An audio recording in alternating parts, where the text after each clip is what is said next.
The death toll from the oil tanker train crash in Canada has reached 60. A criminal investigation has been launched into the accident. At least 5 of the 73 carriages exploded, damaging buildings, including a popular bar which was packed with people. Daniel Lack is live at the scene for us in the town of Lac-Mégantic in Quebec. And Daniel, there's new information coming out. What are you hearing?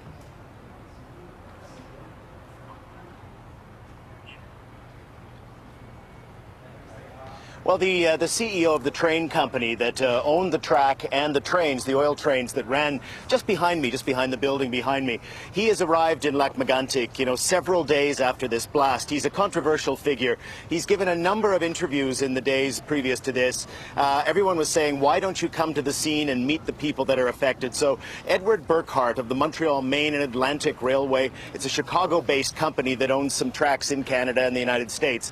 He arrived just about a half an hour ago, and he was immediately grabbed by journalists as he was at the police station on the edge of town. He had a lot to say. He's an outspoken man. I dare say a bit of a loose cannon. One of the first things he said was he was abjectly sorry for what had happened. That's his first really profound apology. Another thing he said was if he lived here in Lac-Mégantic, he'd be just as angry with the railway as anyone that lives here. And then he proceeded to answer a lot of questions, technical ones, about how the accident happened. And just to boil it down, in the end, what he seemed to be saying was the lone engineer who was driving the locomotive and stopped for the night just outside of town, standard procedure, had failed to lock down the oil cars properly. He went into some technical detail about how many handbrakes needed to be applied and so on. But what we do know is that that train was sitting on the main line for the night outside, about 12 kilometers off to my left. It was at the top of a grade, a fairly steep grade for a railway line.